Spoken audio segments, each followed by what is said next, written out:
Hello everybody, welcome back. It's JudiciousFire, and I am here with a video on Here Be Monsters AK.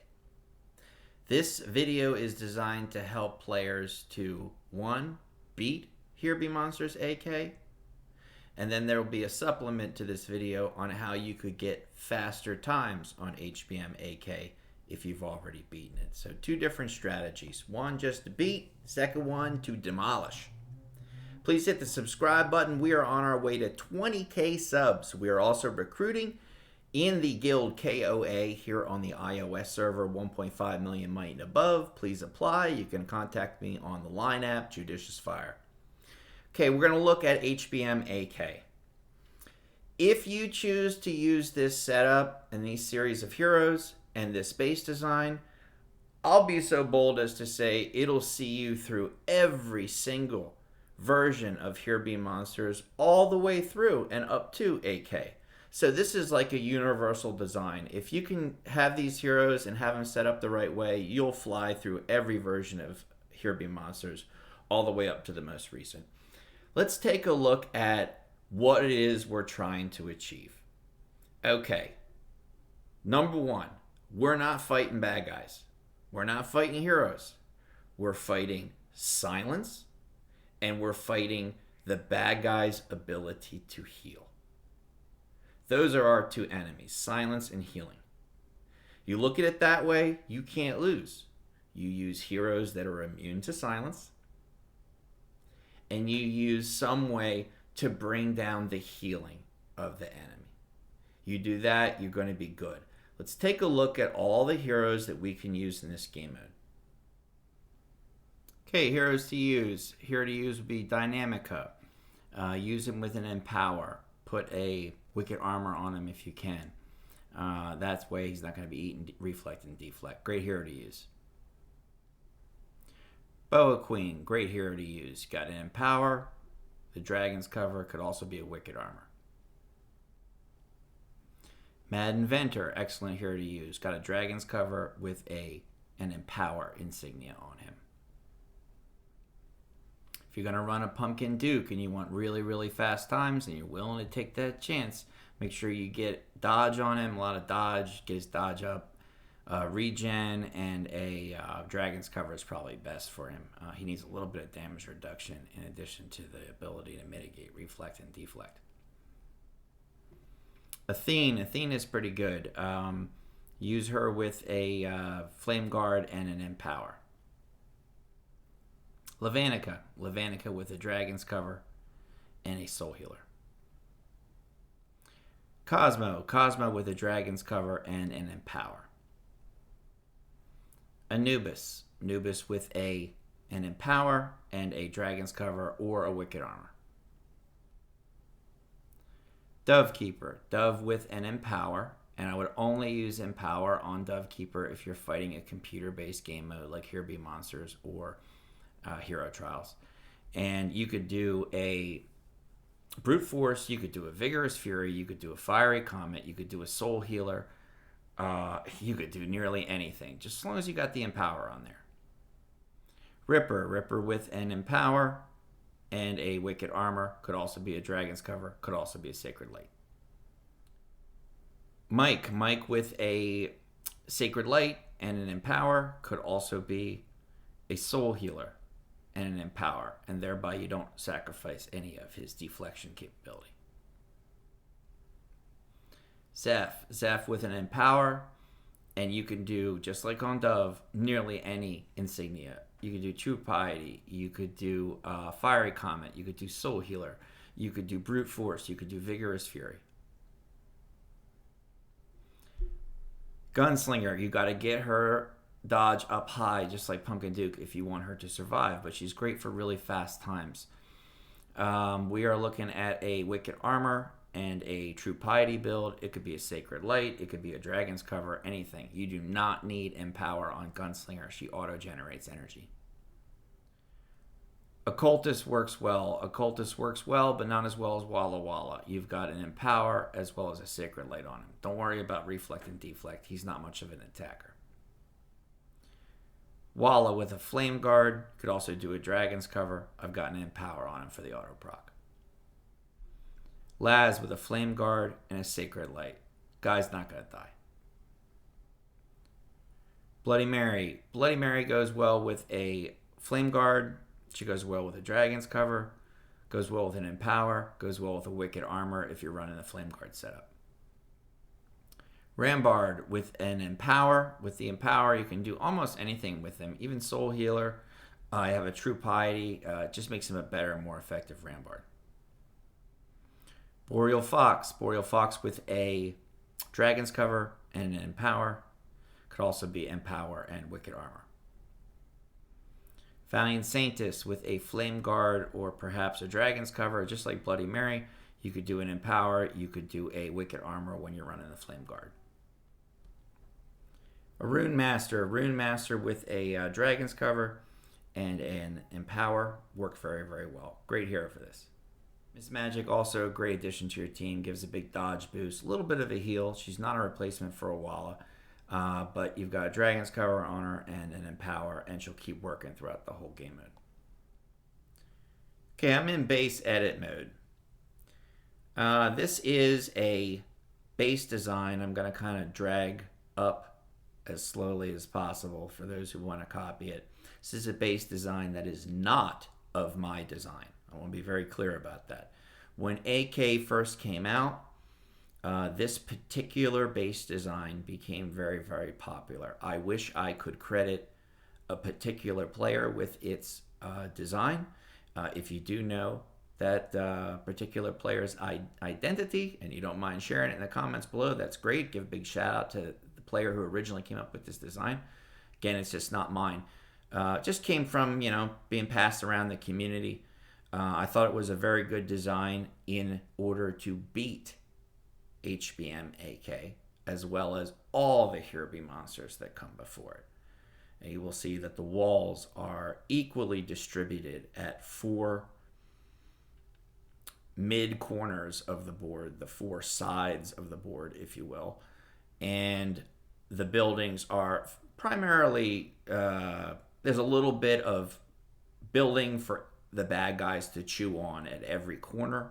And that's a good thing. Give them something to work on rather than your heroes, as well as a variety of buildings in the center, like army camps that are of a very high health. We look at hero base placement. I have 1 at the top, 2 on the left, 2 on the right, as well as my totems, and 1 at the bottom. So 6 bases distributed, 2 on both sides, 1 at the top and the bottom. I'm going to switch now. Switch to a different base design. Got a bunch of quarries I have to lay down, but that makes no difference. Okay, this base design. This is the base design that I personally would use if you're going for fast times. I took the old base design that I just showed, and I thought about it for about a month. And I tried different base designs, and I had my best times by using this. I have placed 2 sets of walls at the sides, over at the top left, top right. And I've placed that same number of walls that you see. Now, that same number as a large block of walls at the bottom. What this allows me to do is to place 2 hero bases on the left, 2 hero bases on the right, and 2 hero bases at the north. What you will see, and we'll run these later on in the video, what you will see is the following. If all the bad guys spawn at the bottom, it's over. And I just stop and start again. Then, after trying it 2-3 times, I will find that there are no bad guys spawning from the bottom. They're all spawning from the sides and the top. And because I got so many heroes covering that area, they just obliterate the enemy as they come in.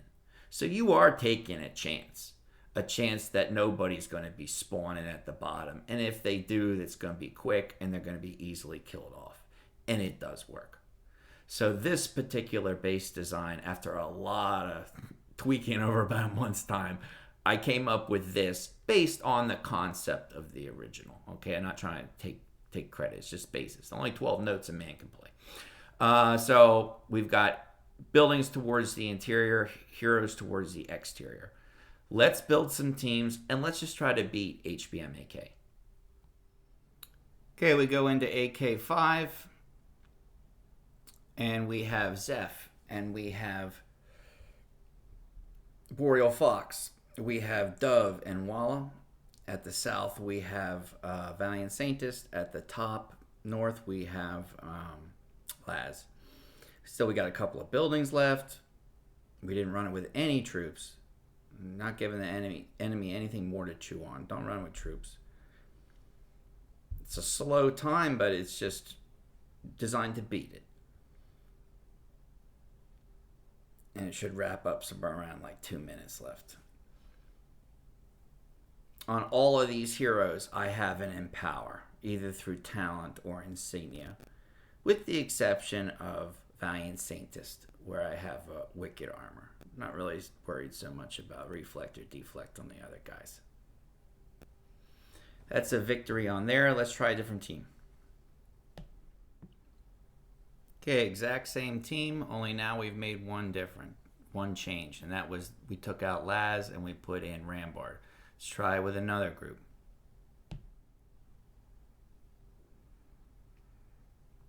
And now with Miss Magic on AK5, subbed out for Laz, and you can see Miss Magic giving a dodge boost as well as an attack boost to everybody. Easy win.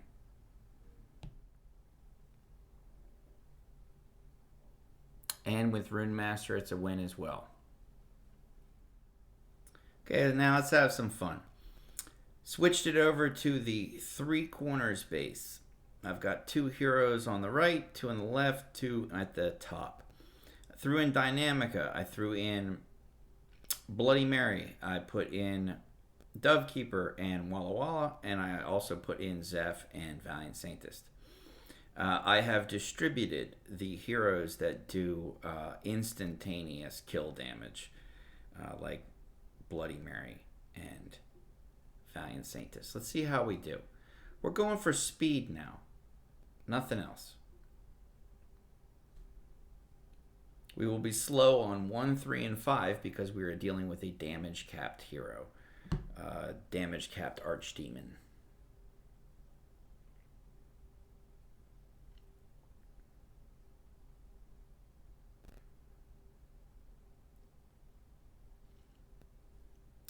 See the heroes that we're dealing with. A lot of Zephs, a lot of Doves, a couple of damage-capped Archdemons on 1, 3, and 5, and a ton of Phoboses. Remember our enemies. Healing and silencing. Kill off the Phoboses, we don't have anything to worry about silence. If we kill off the Dovekeepers and the Zephs right away with Bloody Mary and Valiant Saintist, we don't have to worry about healing. Let's run it again. This is the problem that you're going to have when you're trying to go through a speed time with this particular base design. You have to run it a couple of times until you get a win. Also, spawning has a heck of a lot to do with it. Had that Archdemon spawn right in the corner where my heroes are, I would have gotten 241 on the clock instead of 237. So you do have to run it a couple of times and hope for good spawns. You want to increase these times even more, put in a Pumpkin Duke, but sweet goodness me oh my, push dodge on that man or he ain't going to survive 1 round. You want even better times, try a Gunslinger, but push dodge on her. Otherwise, she's not going to survive. Looks like we're going to get a win, 232. Really nice times. Okay, so we came up with like a little bit over a minute or so. Doesn't change our 118 time, but we're somewhere in that like 120, 125. The clocks on HBM, very brief aside, the clocks on HBM tend to be strangely, they count strangely. I had actually inquired with IGG about this. The moment let's run another one. Now the clock starts. That clock will continue until the words victory are displayed on the screen. So let's say I get 20 seconds time on this. Okay, let's see exactly, and let's use a real number, a real figure here. It is not 21 seconds. All this time is counting too. The times in between stages all count. So the moment you press start and it begins, the clock begins. The moment victory shows up on the board, the clock ends. So if you are counting up your individual stage times and you come up to like 1 minute and 10 seconds and you think, what the heck? You got to count all the time in between and the time to actually initiate the game mode. And it ends up pushing your time a lot higher than is what is represented on the clock. Let's fast forward a little bit. All our heroes alive? Yes, they are. And you see with this 10 seconds, see with this 3 corners design, unless you get completely ruined and they all come up from the bottom, you can do it. That 234, nice. So let's say I would have counted up my individual stage times. I'm just making up a number, and I would have come up with like 115. The lulls in between stages also count. Let's say that's another 15 seconds. So really I had a time of about 1:30. And just a huge shout out, let's wrap up this video. Big shout out to Princess Jen, the queen of HBM, who always earns her top spot. USMC, who jumped from Android as the top HBM player over to iOS, started a new account, became top HBM player on iOS. Holy smokes. And Abba Khaled, who is up and coming. He's now in 3rd place. I give him like another week. He's going to be #1. One of our top players here on iOS server. And definitely don't go against his base in Guild Wars. Always trouble. Forget about me. And then Tvik, SBV, one of our top players. Tenos, who just got rank 1, I believe, on Archdemon this week. Pink Lady, the illustrious leader of KOA here on the iOS server. Mitris, who he and I have always discussed HBM. Always discuss these intricacies when it comes to DPS modes, Archdemon, and the Warden, and all this kind of stuff. Big shout out to my man, Mitris. Porsche, who I do the exact same thing. Porsche is a knowledgeable player, a fountain of knowledge in this game. And you look at these times. Raf, from our guild, one of our guildies, Raf doing an amazing job. The difference in times is, essentially 20 seconds. And I think it's that same way on Android as well. So may the good spawns be with you. May the good times be with you. And may the good clashing be with you. Enjoy, and I'll see you on the next video. Bye-bye.